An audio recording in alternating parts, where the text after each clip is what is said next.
So we're continuing along our series this week in today's training, really helping you to go a little bit further in understanding not only dysfunctional leadership behavior, but what is that impact? And of course, what are some of the things that you can think about and that you can do to take action around dysfunctional behavior in your organization?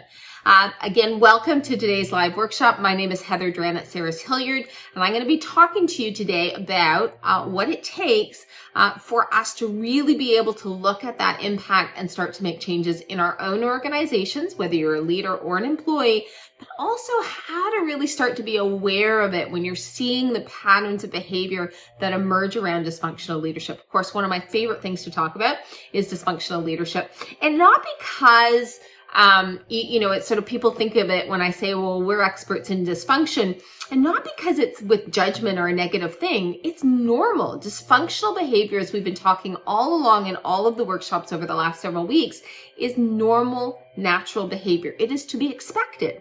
We like to say where there is function, there is the potential for dysfunction. And so again, we're going to talk about it. I know all of you probably have your own stories and your own experiences with dysfunctional leadership behavior. So happy to have you join me here.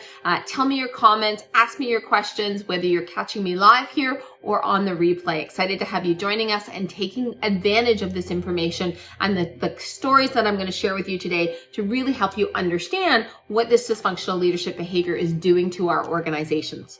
Now, let's face it, bottom line, leaders don't set out to be dysfunctional. I know I'm a leader. I don't intend to be dysfunctional. I don't intend to create dysfunction in my organization. I don't intend to allow it to even happen, not just in what I'm creating actively or unconsciously, but I don't even intend to allow it to emerge within my organization. And that is true for all of our clients, right? It's not with intention. It's not conscious. They're not trying to allow for that dysfunctional leadership behavior to exist. Again, it's normal, right? Dysfunctional behavior is normal when people come together, when we're working with human beings, as we do in organizations, in our relationships, in our organizational context. Dysfunction, there's always the opportunity for it, and we're always going to see it emerge. So the dysfunction in itself is not the important part. It's the not doing anything about it. It is not actually taking action to really get in, to understand it, to understand what's driving it, and to be able to take action.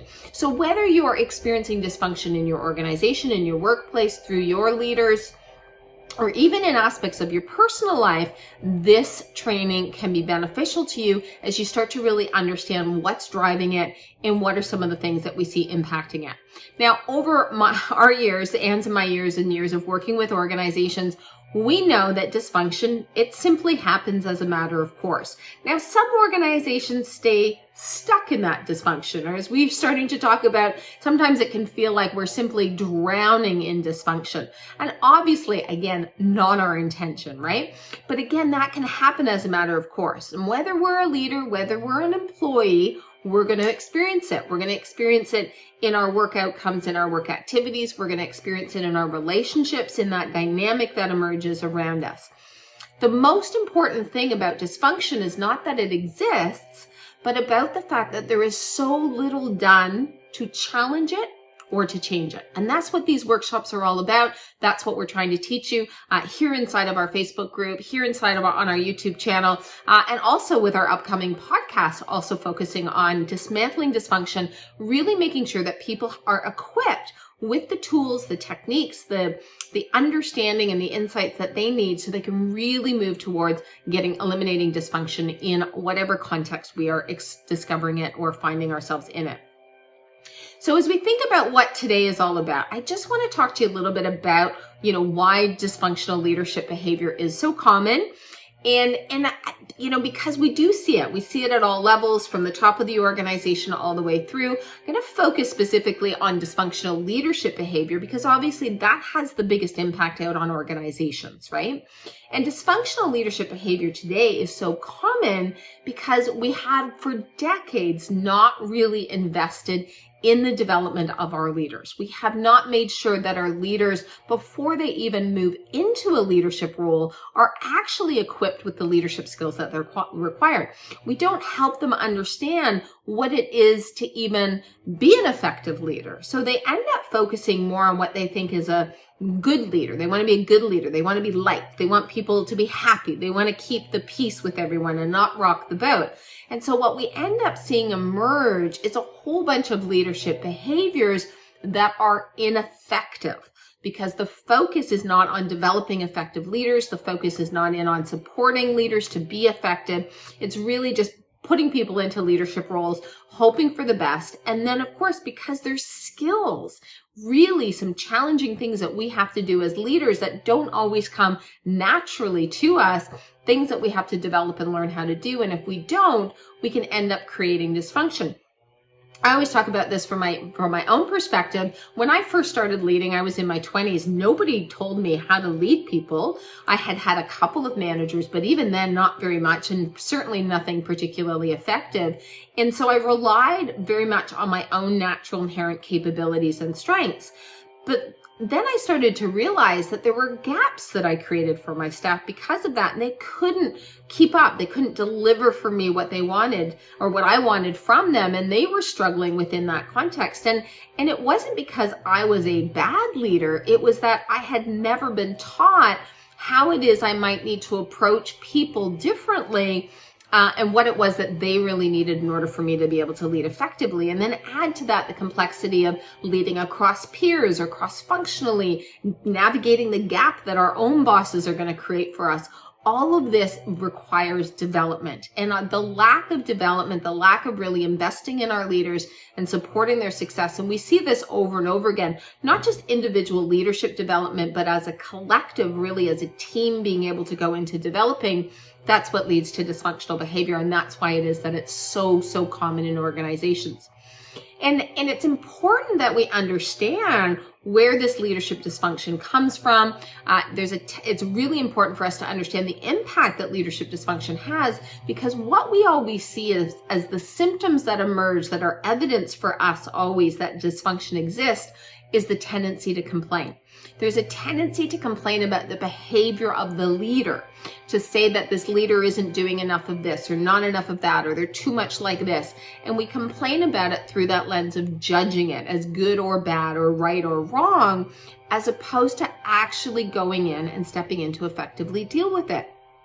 And part of this for leaders is because they themselves haven't had the development that they need in order to develop other leaders. And so they want to avoid the conflict. They want to be permissive. Again, they want to stay in that place of keeping everybody happy and being liked. And so they don't end up dealing with the leadership dysfunction that they're seeing or experiencing. Or they will come up with sort of these thoughts about, well, if we just do this or if we just do that, the dysfunction will go away. And of course, it's not that simple, right? There's complexity to it. It's dynamic. It's not even just about the symptoms that we're complaining about. There's often root causes behind it. Now, I'm not going to delve into all of that today, but I just wanted to make sure that you had some of the important context about what we're looking at when we talk about leadership dysfunction. Normal, it's natural, it's so common. It is the direct result of significant gaps in the development of our leaders. Again, there's all kinds of reasons for it, but there's also all kinds of things that we can do about it. And this is, I think, what is the most challenging aspect of going in and working with clients where they are experiencing dysfunction, is they've often come to this kind of point of view or this place or this limiting belief that they can't do anything about it, that they are powerless to change that dysfunctional behavior, that it just is what it is, and so there's no way around it.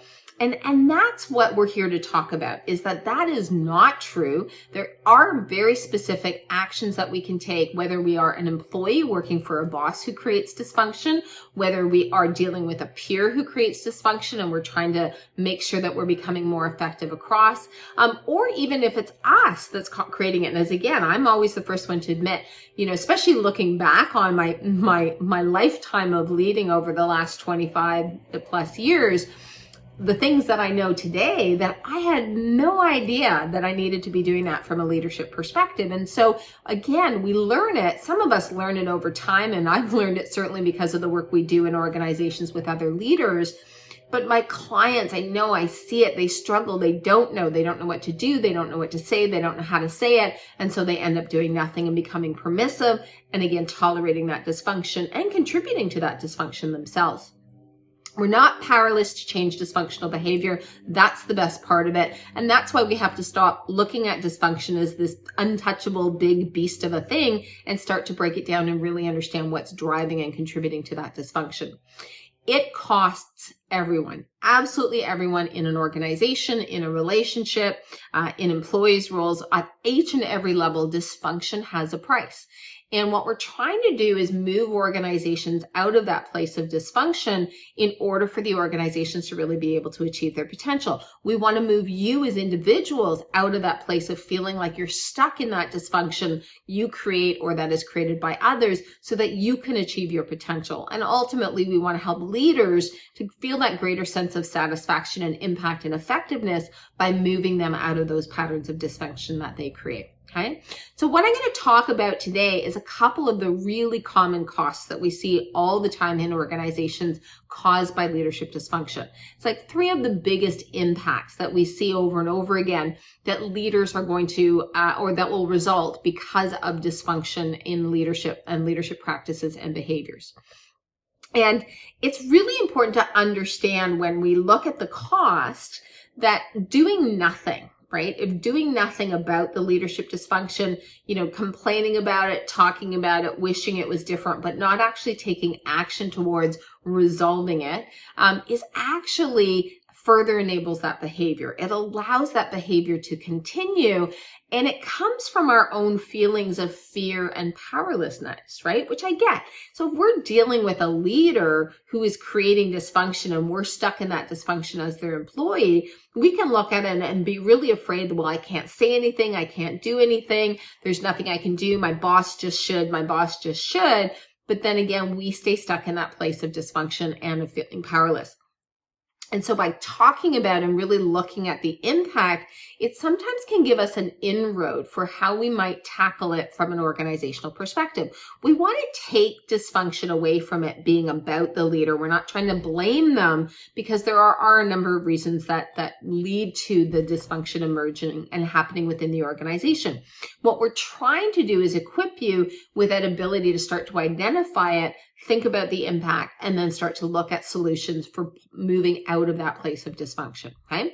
Now, of course, development is absolutely hands down one of the most important things we need to do in order to move out of dysfunction. We have to develop our leaders. We have to develop it. It's a core solution.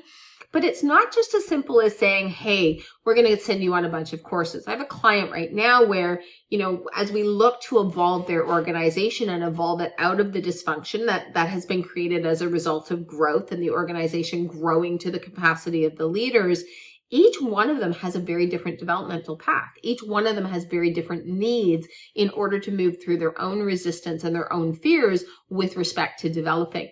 And the tier below them, for sure, we can go in and look at collective development. But when we're talking about some of our executives in particular, we want to be really mindful of what is the developmental path that's really going to support them to move out of the dysfunction as quickly as possible. Okay, so let me talk about 3 common impacts of dysfunction or dysfunctional leadership behavior to the organization. So what do we see happening inside of organizations? Well, first and foremost, one of the most common outcomes of dysfunctional leadership behavior that we see over and over and over again is a failure to develop employees. These leaders that are operating out of that place of leadership dysfunction will not make that investment. They won't spend the money. They won't spend the time. They won't do it themselves. And we see this over and over and over again in organizations. And there's a whole bunch of reasons why we hear it. Now, to be fair, a lot of these folks, again, remember, they're leading out of dysfunction or out of that place or pattern of dysfunctional behavior themselves because they have not been developed. And they focus so much on their own agenda and how that would make them feel and what makes them feel capable and competent versus what doesn't, that they actually end up leaving their people floundering, right? And so they're not actually spending the time and investing and getting involved with their people in that way because they don't feel comfortable doing it. The number of times we have heard leaders excuse the lack of development of their employees with such comments as, well, no one trained me, or no one trained us. We didn't have to be trained. We just knew what to do, or they can figure it out. They should know what to do. Have you heard any of these before? And then I told them what to do. That should be good enough. And this is that, again, it's very self-protective. It's by putting that, what sounds very rational thought out. Again, it's driven out of that place of fear and their own agenda. What will it mean to these leaders if they have to develop their people? That will mean that they have to first develop themselves. They have to develop their own ability to develop others, which means they have to develop themselves as leaders in order to be able to lead other leaders to be effective, and so forth. And so, again, when leadership dysfunction exists, when dysfunctional leadership is present, these leaders are not prioritizing meeting the needs of their employees. They're prioritizing meeting their own needs. And they'll take a sink or swim approach, which is really, really high risk from an organizational perspective, especially in today's context around talent and talent retention, talent management. And then what they do, and it's really interesting, if the employee fails to succeed, they simply blame the employee without ever reflecting on, what might I needed to have done differently? What was it that I might have done that contributed to this employee's ability not to be successful? So this is a pattern that we see over and over again. And because they fail to develop their employees, they're continuously pulled in and having to work at levels in the organization that actually don't allow them to elevate up to really being able to lead the business.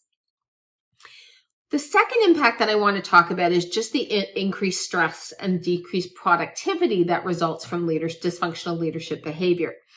One of the main products of leadership dysfunction, as you will know if you're living in it at all, is fear, right? Where leadership dysfunction exists, so does a culture of fear. They go hand in hand together. The work environment then becomes highly stressful, and employees find themselves on guard. They're fearing that they're going to do something wrong. And so what happens in this environment is employees will slow down. They'll be more cautious. They'll take more time. They'll resist anything that is more, that is around accountability. They will resist being independent. So we see higher levels of dependency where things are always being escalated back up to the leader for the leader to make the decision. And then the leader gets frustrated and says to the employees, well, you need to do this and you need to take care of this. But the employee really doesn't feel safe and comfortable doing that. And so we end up stuck again in this pattern. And again, this is one of the things about dysfunction is we see how organizations and functional areas, teams just get stuck because of the dysfunction that's happening. Now, many of you have likely worked in this type of environment. And it can be really widespread in that if it starts with the leader at the top of the house, we see that permeating the entire culture throughout the organization. I remember one environment that I worked in sort of earlier in my career where there was a leader very much leading with dysfunctional behavior and would have people so anxious that they would, they wouldn't do anything, and everything had to be checked and double checked and triple checked before it got done. And there was no tolerance for what would be considered a normal range of error, in an acceptable range of error, right? And so what ended up happening is needing more and more staff to manage the volume of work because each person was functioning at such a low rate of speed. And what would end up happening is that the leader would get frustrated with the pace and would end up yelling at the staff, and that would shut the staff down even more, right? And then we'd have turnover because of that and so forth. And again, the dysfunction continues to permeate the culture and that culture of fear that exists. And there's a huge cost to the business from a people perspective, not just from productivity, but from the turnover that naturally comes when you have an organization that's struggling in that dysfunction, okay? The third one that I want to talk about is this notion of a lack of team cohesion. So when we have a leader who's leading with dysfunctional behavior, what typically happens with dysfunctional leaders, is they can be excessively permissive. So some of you have probably experienced this, right? That where your leader doesn't implement rules, no structure, no protocols, no disciplines, no nothing. And everything that is essential, really essential for team effectiveness kind of gets thrown out the window because the leader doesn't want to be seen as micromanaging or controlling or too authoritarian, and so they do nothing. The kids basically, or the employees, get to run the shop. In my workshop last week, my video last week, I talked about permissive leadership as a core dysfunction and as a self-protective defense of narcissistic behavior, this permissiveness, right? And so what happens when we have leaders that are leading in that permissive way is we see the emergence of blaming and finger pointing, absolute misalignment. People are off doing whatever they want to do, however they want to do it. Poor decision making, because with permissiveness, they get into being excessively collaborative without actually really directing things forward. Again, all of these link back to that lack of team's cohesion, wasted time, wasted effort, frustration, that inability to produce. If you think about the theory of a team, is you're supposed to be able to achieve better results because you're working with the collective versus what you would be doing with each individual. But when we have a leader that's leading in that dysfunctional way, we don't get the cohesiveness that we need in order to see those kinds of results. And so that this lack of team cohesion can be at the top of the organization. It can be throughout the organization at all different levels. We can have absolute lack of team cohesion at the top, but still have leaders that have done a really good job of building cohesiveness within their own team because they opt not to lead in the manner of others in the organization. So again, just because your leader's being dysfunctional, it doesn't mean that you have to engage in that practice and that you can't initiate to think about what would help us to be more cohesive and more effective, and how do we work with the leader to support that. We worked with an organization for many, many years that really struggled with this dysfunction, and everyone had their own agenda. And everyone was absolutely sure it was them that the others should be following, which was quite interesting. There was no shared vision. There wasn't even a working agreement as to kind of what they were doing and what they were trying to achieve or how they were going to get there. And as a result, each leader ran their own area of the business really quite autonomously without regard for the impact on others. So even though in this organization there was interdependence, they were all working to serve the same customers, but each one of them was doing it based on what they wanted to do, how they wanted to do it, and what they thought was in their own best interest, as opposed to coming together to really work on it cohesively. Now, the work here, of course, to eliminate this dysfunction and the lack of cohesiveness starts at the top with that top leader. And what we had to do was really bring in that definition and that structure. What are we here to achieve? What are our standards? What are our agreements? And it doesn't have to be big and huge, and it doesn't have to be, pages of documents or long periods of meetings. It's what's your working model, right? We've started to do this with more and more of our entrepreneurial clients as well, sort of moving off of that notion of saying we need to spend all this time building out a strategic plan and just saying, what's our working strategy? Let's just start with that. Give me 4 or 6 things that we can throw down that is our working strategy, and we can evolve it, we can refine it, but let's not wait months and months and months till the perfect time and the perfect opportunity. Let's start to work on something today and then figure out how that plays out. So again, we're trying to move away from leaving everybody to their own devices to figure things out and recognizing that people need to be led. And leading is an activity, right? It's an action that we are taking. And when there's leadership dysfunction, it's usually because the leaders are abdicating that role and they're not actually in it and doing it in a way that is effective. So what do we do about all of this? These are only a couple of the results or a couple of the impacts that we see in organizations, the cost to organizations of dysfunctional leadership behavior. Regardless of the dysfunction, leaders need to be held accountable, okay? They need to be accountable for being effective leaders, not just for achieving their results or not achieving their results, but they really need to be measured against what are those aspects that as an organization are really essential, especially today in today's climate. They need to be responsible for changing their demotivating and devaluing or permissive behaviors that really create those negative impacts or costs to the organization. In one of our clients, what we're looking at doing is actually tying in some of their incentive plans over the long term into development as leaders, into the leaders actually showing progress in their leadership behavior. And I have to say, it's one of the first times that we're really seeing some traction on this, not just the financial, because as the organization continues to grow and be successful, these folks have to be effective if the tier below is going to be effective, if the organization is going to be able to scale, and placing as much importance on their behavior as on the results that they are achieving starts to drive the message home very, very clearly. And so these are some of the things we want to problem solve. We want to look at dysfunction not as an unchangeable fixed thing that we have to complain about, but really something where we have to identify what's driving that dysfunction and then start to look at actions and strategies and tactics that can pragmatically and practically really start to shift that behavior, because that's what we're looking at.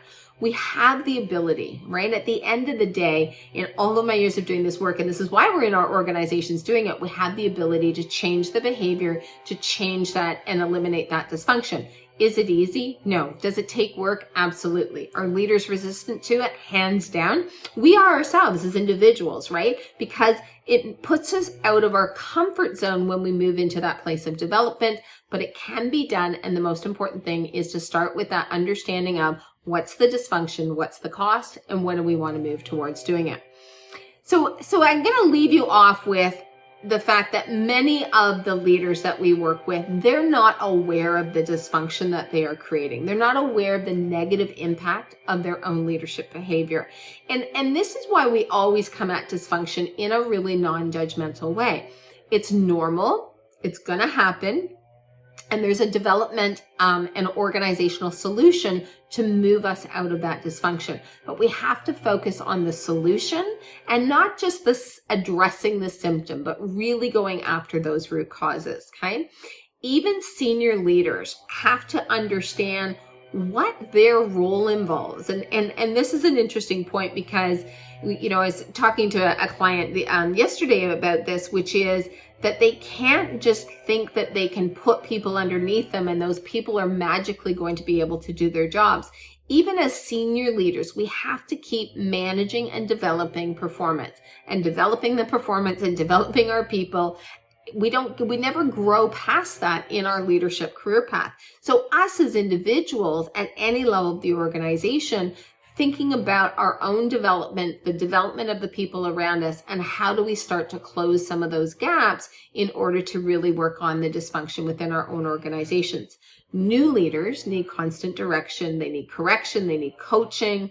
And again, when we've got dysfunctional leaders, they need the same thing. They need that direction, that coaching, because I tell you, if they knew how to do it, if they really understood what they needed to do and how to do it, they would already be doing it. So where we've got dysfunction emerging, it's a developmental gap, and we want to make sure we work together to close that developmental gap, okay? So dysfunction has a cost in organizations for us as individuals. It has an impact on our relationships, and there's a cost in all of that, but it is the result of a developmental gap, and we can work on finding the solutions to close those developmental gaps. And we'll be coming back to you again in the weeks to come, talking a little bit more about that. Check out more of our videos here inside of the Facebook group or on our YouTube page, Dranitsaris-Hilliard. Watch for our upcoming podcast series just a couple of weeks away, and we're going to be dropping our first 3 podcasts, Dismantling Dysfunction. And I want you to read more about permissive and autocratic leadership behavior if you're really wanting to understand the driving factors behind dysfunction in your organization with your leaders, or even for you as a leader individually. Check out So You Think You Can Lead, a great resource for really helping you to understand some of those developmental gaps and some of the things that you need to work on in order to power up your innate potential. Until next week, everyone, I'm Heather Dranitsaris-Hilliard. Thank you so much for joining me. If you have questions or comments, post them in the feeds here in YouTube, or just email us directly. We look forward to hearing from you, and we'll see you next week.